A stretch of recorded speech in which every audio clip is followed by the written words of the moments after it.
Bonjour les amis, aujourd'hui donc c'est Cédric, je vous présente donc un tuto de NikiWin, donc une très bonne youtubeuse qui est très connue sur YouTube, qui a beaucoup d'abonnés, qui va vous présenter donc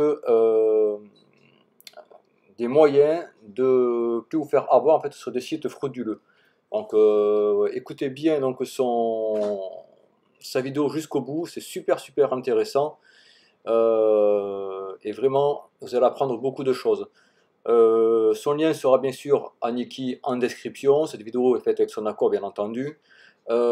Et pour le mot code, si vous voulez que je présente votre chaîne, donc ça sera Entraide YouTube en commentaire.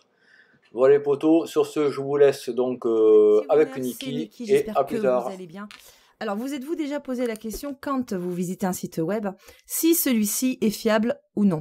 Alors, vous promenez sur le web et certains sites peuvent en effet tenter d'exploiter les failles de sécurité de votre ordinateur, propager des infections, virus, chevaux de Troie ou autres, sur votre machine, juste lors d'une simple visite sur le site, c'est ce qu'on appelle aussi les drive-by download. Ils peuvent également distribuer des rogues, des faux logiciels, utiliser vos données personnelles, etc. Et j'en passe parce que bien sûr la liste serait longue. Alors les conséquences peuvent parfois être dramatiques, que ce soit une infection, du vol d'informations personnelles, de la prise d'otage de données sur un PC en les cryptant contre rançon, ça existe aussi. Bref, vous imaginez. Alors évidemment, si vous ouvrez un compte sur un site ou si vous commandez, achetez sur un site marchand, forcément vous avez envie de savoir si celui-ci est sérieux ou non. Eh bien c'est justement ce qu'on va traiter. Je vais vous montrer les étapes indispensables qu'il faut passer afin de valider la fiabilité d'un site web. Allez, c'est parti, en avant, let's go. Donc, on commence très simple. Première chose, vous arrivez sur votre site web. Qu'est-ce que vous regardez en premier? Eh bien, les conditions générales d'utilisation et les mentions légales, surtout les mentions légales. Les conditions générales d'utilisation ou de vente pour les sites marchands vous renseignent surtout sur les prix, livraison, provenance des produits, etc. Les mentions légales, elles, sont obligatoires depuis le 21 juin 2004. Donc un site qui n'en a pas, en général, ça sent pas très bon, c'est illégal et potentiellement dangereux. Et en plus, vous pouvez y voir les coordonnées de l'éditeur, le siège social de l'entreprise, etc. Donc ça, c'était la première chose. Maintenant, si vous créez un compte ou que vous achetez en ligne, vérifiez toujours dans votre barre d'URL que l'HTTPS soit bien présent. Donc ça, c'est un protocole de sécurité qui s'obtient pas non plus n'importe comment et qui peut être effectivement un gage de sécurité. Alors, même si un site affichant l'HTTPS n'est pas obligatoirement fiable. Par contre, un site qui affiche HTTP durant une transaction, là, n'est pas fiable du tout, ça c'est clair. Troisième chose, l'orthographe, donc ça peut paraître évident comme ça, mais un site rempli de fautes peut paraître suspect, puisque les sites sérieux en général ne comportent aucune faute. Alors par contre, si le site contient des avis, des témoignages ou des choses comme ça, bon là il peut y en avoir, puisque c'est généré par les utilisateurs. Ensuite, et ça c'est une chose que je fais assez souvent d'ailleurs quand j'arrive sur un site que je ne connais pas et qui m'intéresse, vous tapez sur votre moteur de recherche avis et le nom du site, et très rapidement, si il s'agit d'une arnaque, vous vous en rendrez compte au témoignage d'utilisateurs. Ok, donc là on a vu les premières choses à faire et les parties où votre regard doit se poser en premier, un automatisme à mettre en place, tout simplement. Maintenant, quelque chose de pratique et qui va vous accompagner sur chacun de vos sites, vous allez voir. Un service qui s'appelle What Web of Trust, une extension à ajouter à votre navigateur et qui vous permettra de vérifier en un clic la réputation d'un site. Donc vous aurez les liens bien sûr, vous avez simplement à cliquer sur Ajouter Firefox parce que moi je suis sur Firefox, Ajouter. Il peut également agir en filtre et vous afficher une fenêtre avant d'entrer sur un site qu'il estime potentiellement dangereux. Et à la différence d'autres services du même genre, il faut savoir que lui est basé sur l'avis et l'expérience des utilisateurs. Donc c'est le principe du crowdsourcing. Donc c'est un avis qu'il vous transmet, pas une certitude. En gros, il oriente votre confiance ou votre méfiance. Ce qui est plutôt super d'ailleurs quand vous faites un achat en ligne. Donc je pense que je mettrai les liens pour Chrome, Opera et Firefox dans la description. Et une fois installé, vous voyez, vous avez ce petit icône juste en haut à droite. Ce qui fait qu'en arrivant sur votre site, vous avez simplement à cliquer dessus et à jeter un œil sur sa réputation. Il paraît être sûr. On a 4,7 étoiles sur 5. Donc comme je disais, il s'agit de l'avis des utilisateurs. S'il n'y a pas d'avis, forcément, vous ne pourrez pas en savoir plus. Par contre, rien ne vous empêche, vous aussi, d'évaluer ce site en partageant votre avis dessus. Alors ce qui est pas mal aussi, vous allez voir, c'est que en tapant votre recherche dans le moteur de recherche, donc là j'ai mis logiciel, et bien du coup vous pouvez aussi voir ce petit icône en face de chaque lien sur votre page de recherche et obtenir un avis rapide avant de cliquer. Voilà, donc petite extension très sympa à installer sur votre navigateur et qui vous suivra chaque pas que vous ferez sur le web. Alors à présent, voyons comment analyser l'ensemble d'un site web. Donc je vais vous laisser 3 liens, je vous les laisse en description sous la vidéo. Vous êtes sur votre site, donc vous avez observé un petit peu par rapport à ce qu'on a vu tout à l'heure. Et là, vous allez copier l'URL, donc un petit clic ici, on surligne. On copie le lien, donc CTRL-C du clavier. Rendez-vous sur le premier lien donc, que je vous laisse, URL void. Ici, hop, on clique, on colle. Et scan website. Donc rien à télécharger, ce sont 3 liens que je vous laisse, 3 pages. La première, ici donc il va scanner le lien, qui nous affiche plusieurs informations. Donc directement on voit qu'il n'a pas été blacklisté, on a 0 sur 36. Première chose à regarder, on voit que le nom de domaine a été enregistré il y a 10 ans. Donc vous voyez de multiples informations, l'adresse IP, la localisation. Et si on descend, alors nous avons un visu sur les différentes plateformes qui, comme on peut le voir ici, ne l'ont pas répertorié comme dangereux, ne l'ont pas blacklisté, donc ne l'ont pas placé en liste noire. Du coup, on peut dire que le premier lien valide le site en question. Deuxième lien, on se rend sur Virus Total. Et là, on va se rendre sur la partie URL. Ici, on va cliquer. Et même chose ici, on va coller le lien et entrer. Normalement, c'est très rapide, ouais. Et ce sont différents antivirus qui vont scanner, analyser le lien que vous avez transmis. Il y en a 66, vous voyez, ici, là. Et ces moteurs antivirus vont analyser et détecter très rapidement la présence de virus, vers, chevaux de Troie et toutes sortes de logiciels malveillants. Donc là, ici, on voit que tout est OK.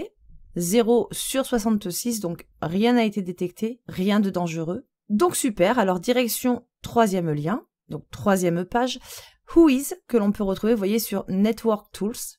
On se place sur ce menu déroulant, on clique, on déroule et on cherche, voilà, Whois Church. Et juste en dessous ici, hop, on colle à nouveau notre lien. Go. Et là, c'est super parce qu'on va retrouver toutes les informations fournies par les registres Internet. Donc IP, code postal, adresse, pays, email. Donc ça, c'est pas mal parce que c'est pas toujours forcément facile à trouver. Voilà, ici, on a l'adresse email. Ici, donc, country, pays, on voit que c'est FR basé en France. Code postal, téléphone. Voilà, donc toutes sortes d'informations importantes. Et si, par exemple, sur les mentions légales ou les conditions qu'on a vues tout à l'heure, votre site prétend être basé en France ou envoyer ses produits de France, ou si le site est tout simplement en français, et qu'ici, sur Whois, vous constatez que ce n'est pas le cas, ici, donc, par exemple, en face de country, vous avez Chine ou bien CN, c'est pareil. Dans ce cas, aucun doute, là, vous pouvez fuir, quoi. Pareil, si aucune information n'a été transmise ici, là, en face de chaque élément, ville, pays, code postal, etc., ou bien si vous avez simplement écrit NL, c'est pareil, c'est pas bon signe, ça veut dire que le site en question a peut-être quelque chose à cacher, vous voyez.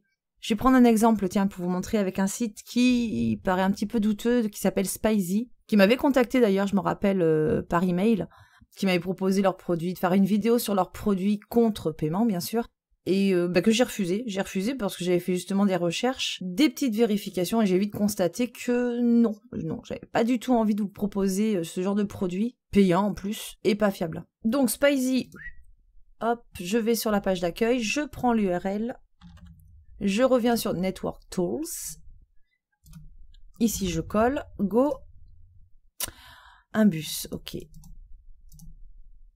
Ah, feu de circulation. Donc, on est bien sûr le domaine spizy.com. Là, jusque-là, pas de souci. Mais si on descend, il n'y a que ça? Ah oui, il n'y a que ça. Alors déjà, je trouve qu'on a très peu d'informations. Je ne vois absolument rien sur le pays, la ville, le code postal, etc. On n'a rien. On n'a rien parce qu'elles sont masquées, tout simplement. Ouais, et en plus, les informations de sociétés un petit peu douteuses, on va dire, sont souvent déposées via des sociétés dont le rôle est de masquer l'identité du propriétaire d'un nom de domaine. Et entre nous, pourquoi quelqu'un d'honnête chercherait-il à se cacher? Voilà, donc là, ça paraît quand même assez étrange. Donc, on arrive sur le Whois, on a que ça en information. Domaine, enregistrement du domaine, blablabla. Adresse email, bon, ça c'est facile à mettre. Bref, je pense que c'est un site à fuir, clairement. Trop peu d'informations et surtout trop d'informations cachées.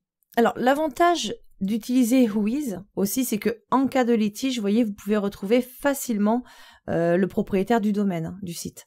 Vous avez aussi l'extension Country Flags, que j'utilisais beaucoup avant d'ailleurs, que je vais remettre. Donc, ajouter à Firefox, ou à Chrome, ou enfin votre navigateur, ajouter. Et une fois que c'est ajouté, quand vous êtes sur votre site, eh bien vous avez ici, vous voyez un petit drapeau là. Donc déjà, on voit que ce site est français. Le drapeau est français. C'est vraiment génial, hein. Vous avez juste à cliquer sur le drapeau. Non, pardon. Hop. À cliquer droit sur le drapeau. On retrouve ici What, Other Service, donc autre service. Et donc vous pouvez avoir un coup d'œil sur la sécurité du site. Par exemple ici, le vérificateur du certificat SSL. Afficher les délais de routage et de transit. Le ping, donc tester l'accessibilité. Raccourcir l'URL, faire une recherche DNS. Et vous avez aussi de cette façon accès à Whois ici. Ainsi que normalement à Virus Total. Tiens, il est là. Virus Total. Et d'autres services hein, comme la traduction Google, etc. Voilà, et pour terminer, je vous propose aussi Webutation, une petite page web en fait qui vous permettra de vérifier la réputation de votre site en y entrant également et tout simplement l'URL ici. Et bien on arrive à la fin de ce tuto, ça y est, donc j'espère que ça vous aura plu, enfin j'espère surtout que ça vous aura été utile. Plus question de se faire avoir, hein. Vous avez le nécessaire je pense, en tout cas maintenant pour vous protéger. Je compte bien sûr sur votre like hein, si ça vous a plu. N'hésitez pas à partager également, ça me ferait extrêmement plaisir. N'oubliez pas que vous pouvez également proposer votre propre vidéo, toujours dans la thématique informatique en général. Je vous laisse les informations après. Si vous n'êtes toujours pas abonné, c'est le moment de le faire, allez-y, juste à cliquer sous la vidéo. Et bien sûr, pensez à activer la petite clochette hein, pour rester informé de mes prochaines vidéos. Voilà, donc je vous fais plein de gros bisous, mes petits winners, et je vous dis à très très vite. Ciao, ciao. Voilà les amis, donc on se retrouve donc en fin de vidéo de Niki. J'espère que cette vidéo donc vous aura ou vous servira bien dans le futur. Je vous demande donc bien sûr d'aller visiter donc sa chaîne YouTube qui est juste exceptionnelle sur le lien donc, qui sera en description bien entendu. Parce que vraiment elle a plein de vidéos super utiles et pratiques. Donc voilà, ça va forcément vous servir un moment ou à un autre. Merci Niki de m'autoriser donc à diffuser tes contenus, ça me fait très plaisir. Et sur ce, si vous aimez donc cette vidéo, likez donc la vidéo de Niki ainsi que la mienne, là vous êtes actuellement. Sur ce, je vous dis à très bientôt les amis pour d'autres tutos live et de musique. A plus, ciao ciao.